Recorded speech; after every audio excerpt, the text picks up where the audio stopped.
Welcome. Glad to get you guys all in the same room. Doesn't happen often, having this many cinematographers in a room to chat. So let's go around the table and introduce ourselves. Dmitry. Yeah, I'm Dmitry Lopatin, cinematographer. It's great to be here with you guys. I'm Justin Black. Same follow-up statements. Also happy to be here.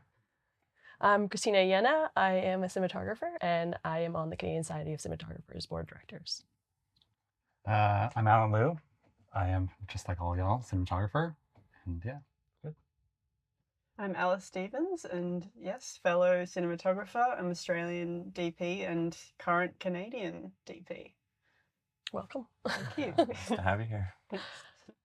So maybe we can talk about how we kind of got started quickly, like maybe genre you kind of entered in, or what pivotal moment where you felt like you were actually a cinematographer working full-time. Dmitry, you want to start?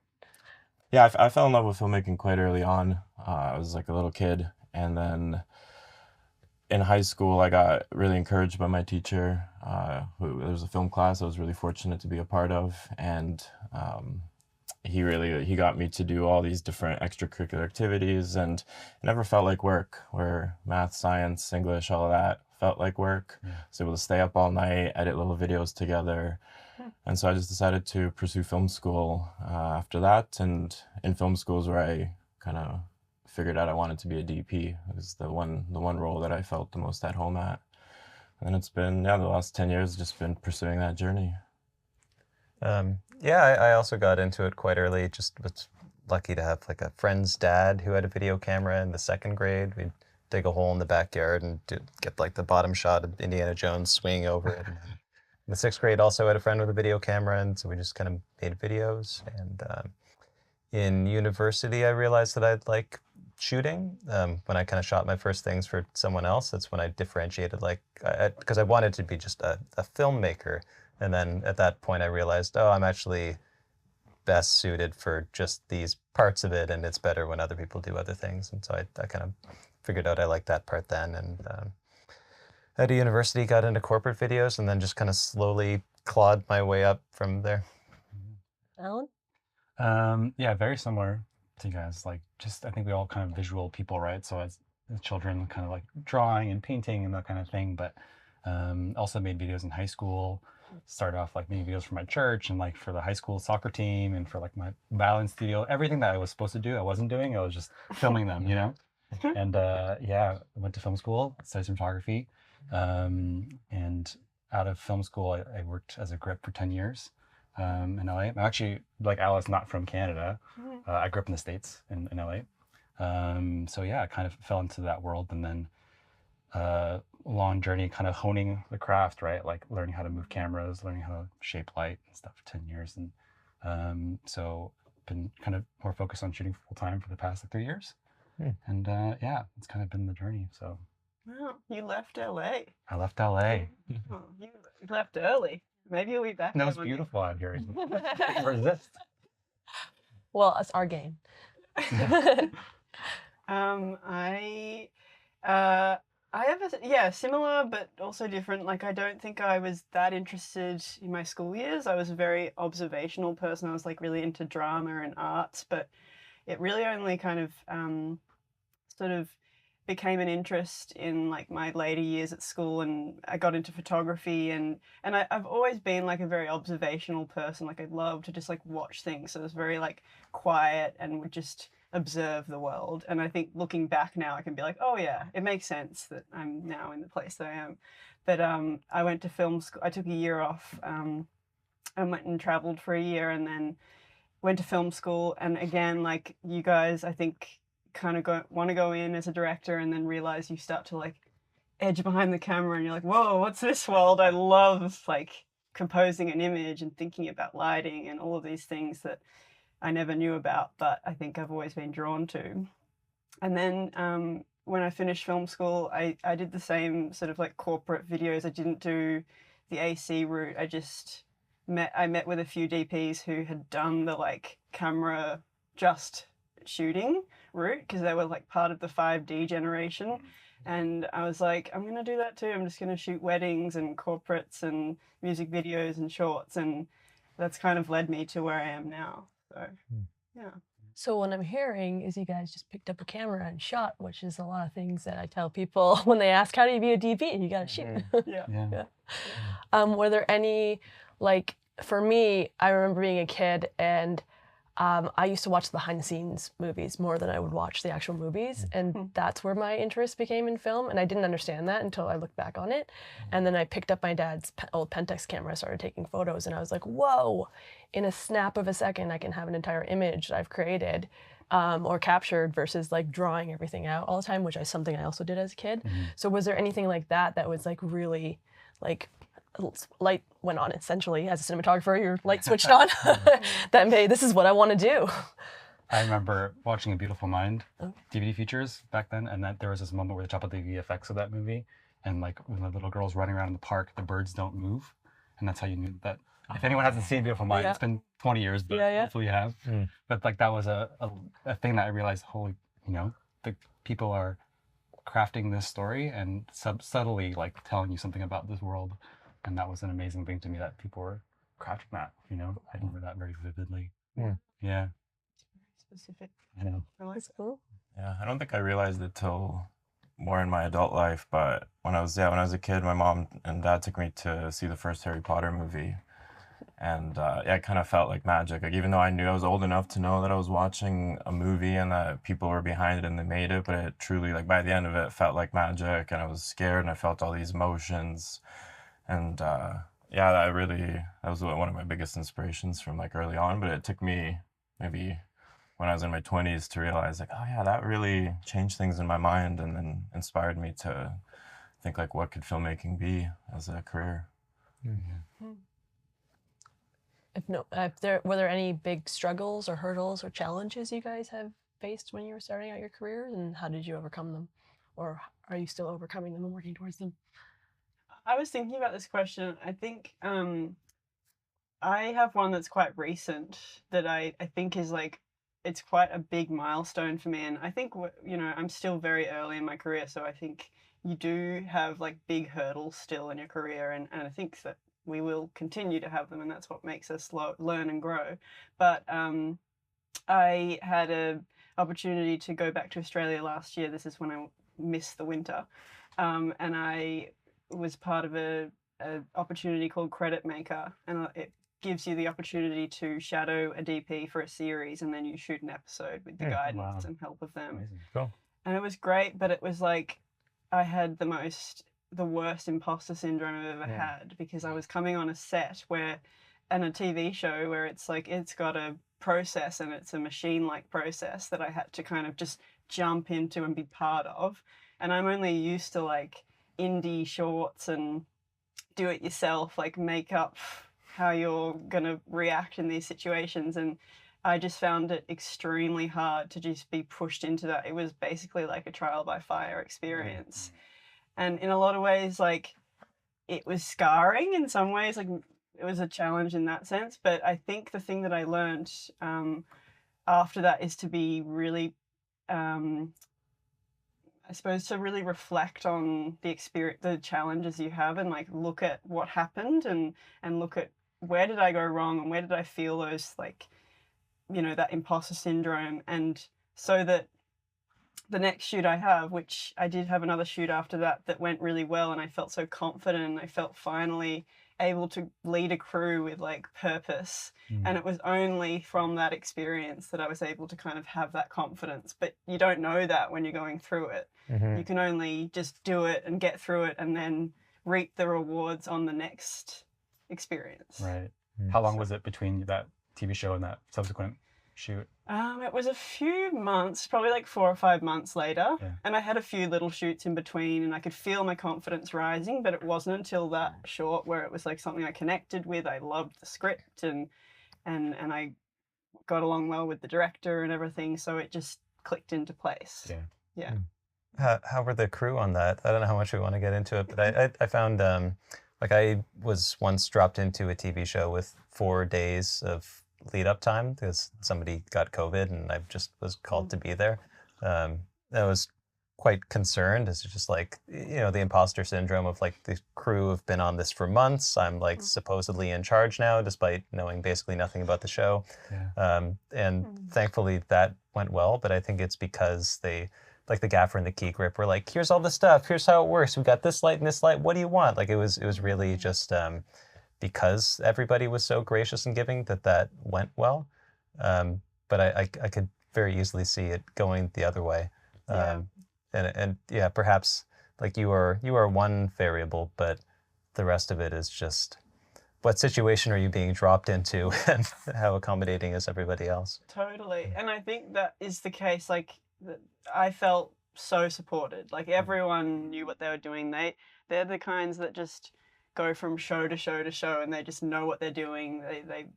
Yeah, it's easy for them in some ways. But so I did feel supported, but it was really just myself, I think, that I wasn't confident in. So I think, yeah, it's one thing to kind of realize that you can just lean on those people, and they have the experience and the years that you can kind of just turn to them and be like, what the hell do I do? I don't know. And it's okay. Yeah. But at the same time, we're bringing in different perspectives. So yeah, imposter syndrome is everything. Everyone deals with that, but you know, you're fresh and you're new, and you're breaking the machine a little bit in the sense of bringing in a different perspective. So that's another way to look at it, because you're being hired for what you can deliver, right? At the end of the day. So they saw something in you and trusting you to lead the machine or the ship. So yeah, That's true. that's what I kind of try to think about, because I always freak out as you as well. So it's like, well, I'm here for a reason. So yeah. It's a good way to look at it. And I think it's also important, at least for me, I'm very protective of my crew. So I always look for feedback and try to make sure that I listen to them and what they want, and see how I can problem solve and work better, whether it's with them or future crew, because you know, they're the ones running most of the environments and things that they're working on. So it's important as a leader to discuss with them what's going on as well. Do you guys ever do things like that, or do you, as in a leadership role, where things you find that are effective towards your own success and also growing with your team? I've tried to fish for feedback, but I find it's often kind of difficult. Like I've asked crew, like, what can I do better? And they just like seem kind of like, why are you asking me that? Like I'm sure there's something, but I've found it tricky to get those answers. But I keep trying. What's been one of your favorite experiences being a cinematographer on your journey of being a cinematographer? Any standout projects or learning experience? Well, you kind of said one right there. Well, there's a movie that I did the other summer in 2022 out in Niagara Falls, where basically the whole crew, like the film takes place in this motel, kind of apartment complex, and so the whole crew basically stayed in the different rooms, and so we all kind of lived there. Like for call time, you'd walk out of your room and you're basically on set for the majority of it. And that whole experience was just absolutely lovely, because our director, Nick Butler, had such a strong vision for what he wanted from the film. He had an answer to every single question, and you know, like Christina, you mentioned leadership, but you know, it all kind of comes from the top down. But he really just created this environment on set where all of the crew, all of the actors just felt like they really belonged. He would just sit there while people were getting ready, setting up lights, etc., and he would just be like sitting there smiling with like a big grin on his face. Like he wouldn't want to be anywhere else but there. And I think, yeah, when I talk back with a lot of the crew members, we reminisce so fondly on that experience, and that was quite incredible. Wish that for all the projects going forward. It's sort of like a blueprint. Kind of like film camp. Yeah. I like those projects too when you get a chance. You were saying something about listen? Yeah, good film experiences. The Hardy Boys comes to mind. Shot that in 2022. It was my third TV series, but I think by that point I felt kind of confident in just how TV worked and being able to do it fast enough, and I just kind of sort of knew how things worked a little better. I think it was probably the show that I had sort of the least to do with the visual identity, because the past ones I had formed the look a little more. This one was season 3. They knew how it looked, but I just really related to that. Like it was very kind of dark and gritty and precise, like almost kind of like Fincher light kind of approach. But the source material was the Hardy Boys books, so it's like a kind of wholesome adventure, and all of the artistic references were like 80s and 90s thrillers. So you get to go be like very gritty and intense with it, but it's kind of always fun. And yeah, just the producing director had a very clear vision for how we wanted the show to move and look, but gave me a lot of freedom as well. So it's nice when you have a very visual director who can tell you, oh, what if you did that? And you're like, oh, that's actually very good specific advice, thank you. But you don't feel micromanaged. So it's kind of, we just each had a hand on the wheel and we're sort of steering the show together. So yeah, it's a lot of fun. I also good friendship from that, right? From that experience, I would imagine. Yeah.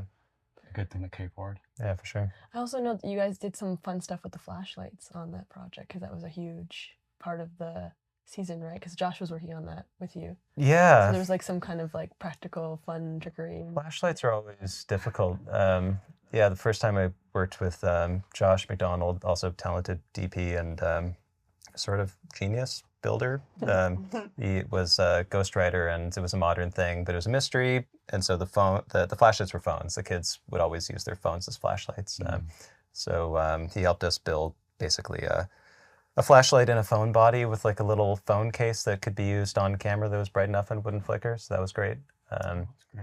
Hardy Boys was, the flashlights were tricky. I don't actually think we nailed it, because you needed like period flashlights, and they had these like plastic things from like the 80s, and they had to look that way. It was established, but they're not bright enough, and they're LEDs, so just and they had to be incandescent. So just getting something that looked right and was bright enough. I wish I could say we cracked that code. We tried. I like put like little magnification optics on the front of the. Oh wow! Yeah, those it worked, but you could see it from the side. But yeah, those times when props and lighting intersect, that was one of my takeaway notes, is like pay extra attention to those things, because the interdepartmental things need your guidance. Yeah. You can't leave it to the day and be like, oh God, no one's thought about this. Exactly. Yeah. That's my favorite thing about cinematography, though, is the coming up with ingenious things like that, or just the creativity behind those weird little problems that you wouldn't think about. And then you end up creating something completely new, or solving a problem that people didn't even know existed. I think the technology part and the creativity part merging together as DPs is so cool. And it'll keep continuing to change, so you'll always have some kind of challenge or something new to learn. Yeah. I always find I'm not drawn to the problem solving, but when there's a task that has to be done for the shoot, I'm like all in, and it's all I can think about. But I'm not someone that goes and like gets on YouTube and looks up like how to do certain things in my spare time. I'm just not drawn to like the technical know-how, but I think when there is a problem on set and there's something to solve and it's gonna enhance the story and the visuals and everything, that's when I'm motivated. But I'm curious to know everyone else's thoughts. Like, are you someone that can consume and spend your spare time to like research and all of that, or are you like in the moment responding to something? I'm a healthy mix of both. There's things I'm really interested in and I want to pursue, and like, virtual production stuff that's coming up, I really want to get into that as well. So I have to read up a little bit on it and try it out. There's like, I had an iPhone shoot recently, and I had to literally in 48 hours figure out what the best situation was to shoot what we needed to shoot, because we had to order everything and had less than a week to get everything in and then shoot it. So I literally had to make decisions very quickly. And yeah, so I just had to make it happen. And it was something I knew in the background was going to be a thing, but it didn't become a problem until it became a problem to figure out. So it's good I think it's good to have an eye on things, so that it's not such a big surprise. Yeah. And it's also cool because you can pitch creative ideas too as a cinematographer, because sometimes there's, you might get pitched a project and you're trying to, interview for it, or even in knowing a little bit more about something, or thinking that this could be a cool tool to use in the project could land you the job, or it could also just be an opportunity for you to play with that technology or that thing you want to learn, whether it's a new dolly or like some weird rig that you want to try out. I think it's good to keep an eye on things a little bit, but it's also good to just live your life and experience life, because that's all those things you bring to the table as other things like your creative hobbies and things you enjoy, and the stories you're collecting as just being a human. Yeah, it's funny. Like I think collecting those ideas or things you want to play with. I feel like to answer the question about like the favorite experience, I had lived my life and like not shot for a long time actually, because I was gripping, as I mentioned, and had all these composition ideas or lighting ideas or wanted to skip bounce a lot of things, just these kind of things I wanted to play with. And a project came across, the first big thing I did in Canada was a mini series called Streams Flow from a River.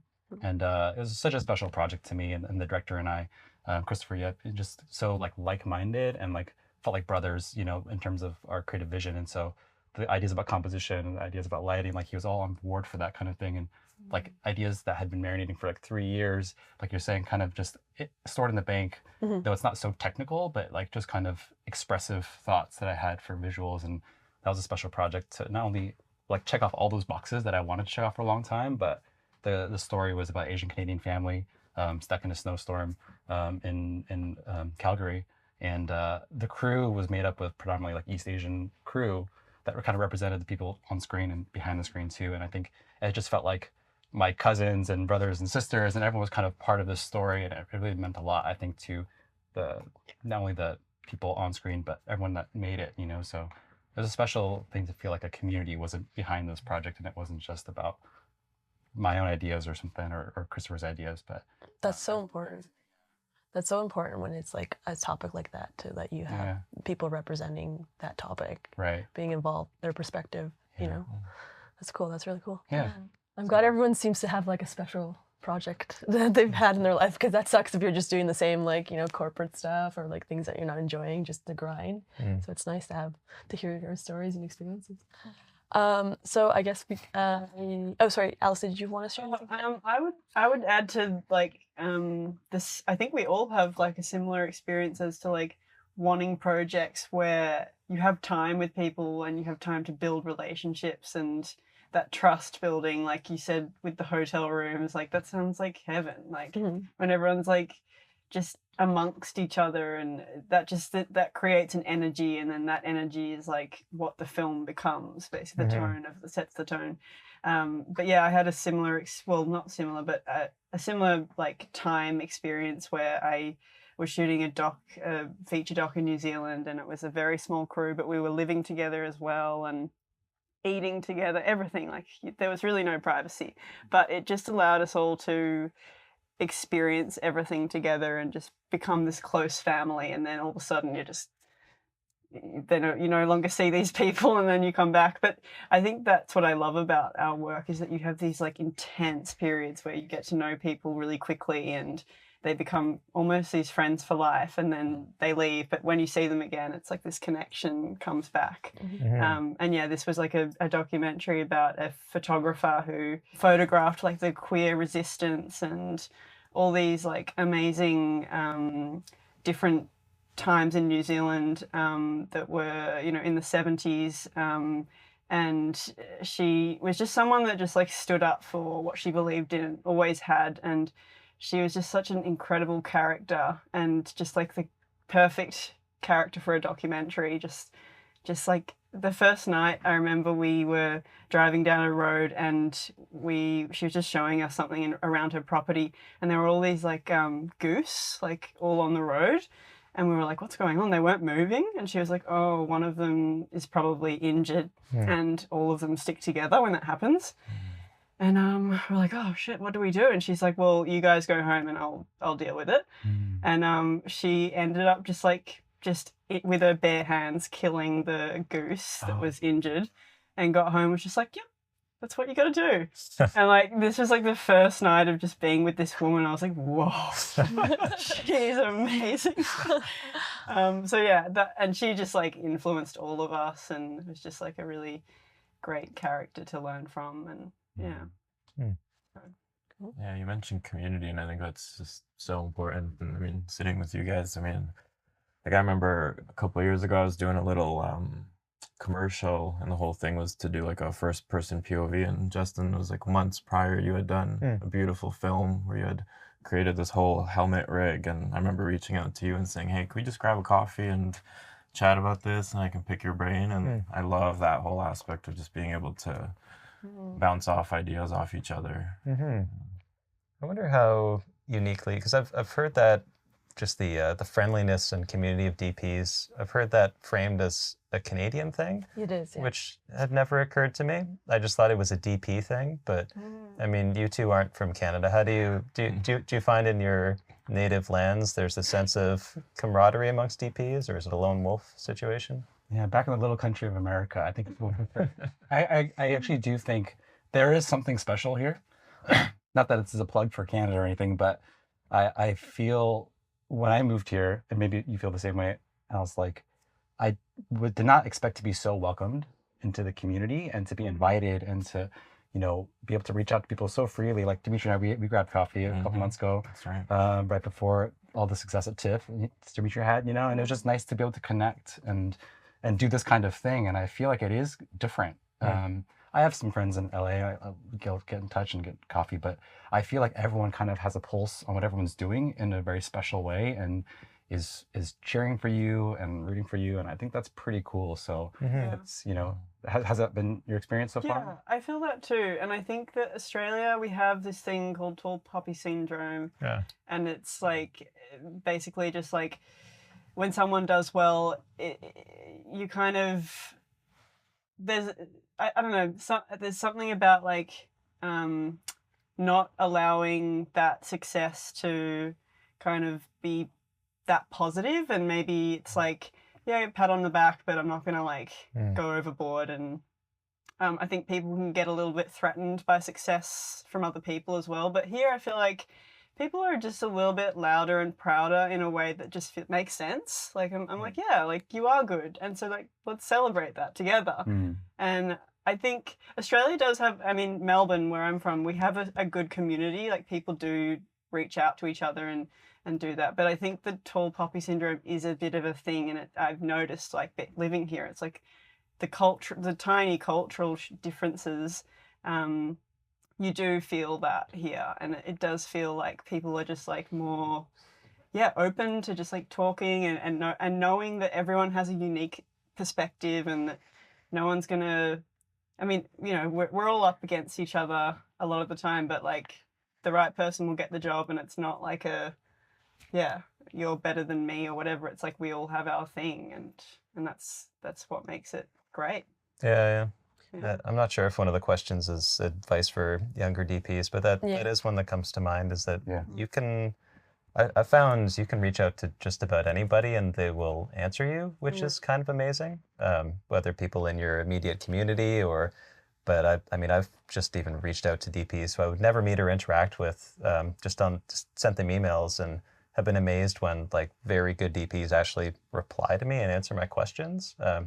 So I guess, for young people, that's like, you can talk to people, and usually they're actually very kind and generous with their time, which is quite cool. What I've been hearing is, because we talk to a lot of the other societies as well, being on the board. So it's a lot of geography, because in the States they're more separated by state. So a lot, and then they're in LA and New York, kind of the major hubs. So it's hard for people just like to hang out and chat and network and put on events as much as like we do. And then also because of our own geography and scrappiness that we've had to deal with, because not a lot of things were up here over the course of the years of our industry until recently, everyone's had to beg, borrow, and steal from each other. Well, not steal, but like beg and borrow from each other. So you kind of want to be nice to your neighbor because you might need to help them. So, you know, that seems to be where the camaraderie kind of started, was you have the thing I'm going to need, or I'm going to need you on a job, and you're going to need my skills or my thing on the job. So let's be friends. And that's what I seem to see across all the provinces I've ever worked in or lived in as well. So, but I don't know if that's the case so much in other places, because it seems like there's already things that you can just get, or they're just too separated from each other to be able to just grab a coffee easily with that's what I was finding. I think so much about our own posture to it, right? Like regardless of where we are location-wise, it's like if we ourselves have been so welcomed or have been received well, it's like nice to give that back no matter where we are, you know, if we're traveling. And I think it's the same for you with shingle over like you just want to be able to pay that forward, right? And cultivate that environment around you. Yeah. That's why mentorship is so important, because it trickles down and goes in a circle as well. So we only have time probably for 1 or 2 more questions here. Yeah. I'm gonna combine 2 together. How do you guys conceptualize the ideas for films as a DP, and who inspires you, or what inspires you to do that? And then on a secondary note, if it makes sense to answer, what tactics do you use to motivate yourself when you are in a creative slump?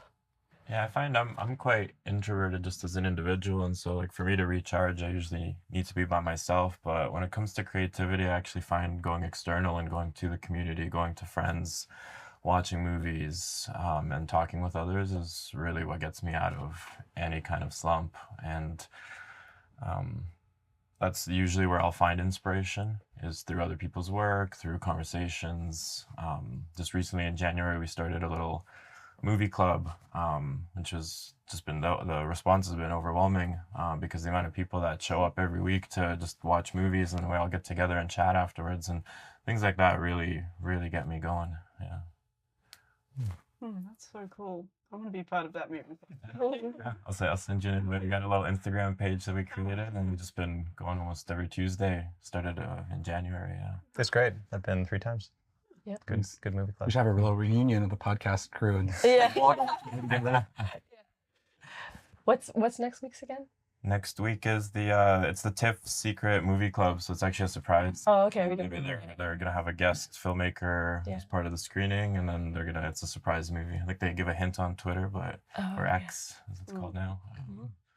Yeah. What about you, Alan? You kind of mentioned a little bit of it, but yeah, if you got a script, if I handed you a script, what would happen? You know, I feel like I like to live with the story as long as possible, because I feel like I like to live life through the lens of, you know, those characters or that story, if that's a luxury that you can have, right? Because sometimes you get dropped in 4 days before, right? But I think that if I have the ability to, I like to live with it and live my life. You know, I think, you know, one thing that Dmitry and I talked about when we hung out is just kind of taking care of ourselves, right? And like, it sounds cliche, but I think having the understanding of being kind to yourself and taking time for, if it's yourself, my partner, like I like to spend time with my wife and just hang out and live that life. And I think those experiences certainly inform, you know, my understanding of the story or script, you know, like starting to learn a lot about communication and listening to my partner and hearing, and then that has totally developed my own skill set to listen and hear a director too, right? And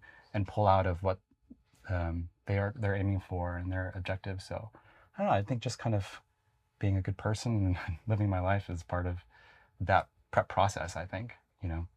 That's so beautiful. Yeah, it's so nice to hear other people talk about that experience, about just like living life and actually getting out there and experiencing life. And I think the slump thing is like, and I think I try to tell this to people younger people as well, and like, and I'm still in the same boat, but like when you are in that like quiet period, to just like, don't let the anxious spiral take over, and like get out and do the things that you're passionate about, and watch people and be curious about, and go to art galleries and put yourself into positions of experiencing life, and that affects your perspective, and it changes the way you see the world every time you have an experience. So yeah, I fully agree with both of what you're saying. And in terms of how I conceptualize, I also like to live with the script for as long as I can too, but also to get in the room with the director as early as I can, to just listen to them and just understand. Because I think there's been many times where I've like just taken a script and been like, well, this is how I see it, so this is how we'll do it. But now I'm like, okay, I need to understand, because I don't want to ever be in a position where I'm on set with them, I'm like, oh, is that how you saw that? Oh my God, I should have known that weeks ago. Yeah. So now I just try to really listen as early as I can and just try to hear what they're doing. And when I get to be in the room with them, I get to watch their body language, their gestures, all of the little things that happen in their face. That gives me information to conceptualize and come up with ideas with them. Observing mind for you. Yeah. So, right? For me, I asked right away, like, send me everything that you feel about this movie. Send me references, send me music, send me any way you want to communicate, but let's build some kind of creative visual and sound audible thing. So if there's a song that comes to mind when you hear this scene, I want to know what it is so that I can get in your head as fast as possible. And then when we do meet, then I have something I can bounce off of ideas that might work with them and then throw them some curveballs that they might not be thinking of. So it's like, I want to get into your head. I want to see the script the way you see, but I also want to have my own perspective too. And then, like you said, just, living life. Trying to travel too, so I get exposed to more things. I think there's this pressure, especially with the way the world is right now, that we put on ourselves, that when there's not a lot going on, we get restless and we feel like we have to do something all the time. And sometimes I think it's just good to just not, just chill out, do some things you enjoy, take what comes in those moments that are of quiet, because you never know what could happen. Any last thoughts anyone wants to share? Yeah, I mean, two good facets to that question. I think it's a couple of you have commented on, like, when you're in a slump. I think the worst part is that feeling that you should be doing something, but that you don't know what you should be doing, or you're not like inspired or equipped to deal with it. And so sometimes it can just be a matter of like pushing past the writer's block and just doing the thing and warming up and leaning into it and just, I might not be very smart today, but I'm just going to try and work on this anyway, and you kind of ease into it. But sometimes the answer is just, I'm going to do something else, start a hobby, or, go to the gallery or what have you. But the trap is the in-between, when you're sitting there feeling like you should be working, but you're just sort of like anxiously treading water. And yeah, it's a mental state that you can like identify and just divert one way or another. I'd highly recommend the recent Rick Rubin book, The Creative Act. It really talks about a lot of the stuff that we've been mentioning, and it really opened my eyes to like what it is to live the life of an artist, and not so much focus on what the outcome is, but just about the philosophy of just living everyday life. And staying creative, and putting some different spices in your food, or taking a different route home, like all those little things, and then inspiration, you gotta take it as it comes. Cool. Well, thanks guys for hanging out today. It was nice to see you. Some of you I haven't seen in a while, and some of you meeting for the first time in person, which is awesome. I don't know how to wrap this up, guys. Are we good? Yeah. Thank you. That's good.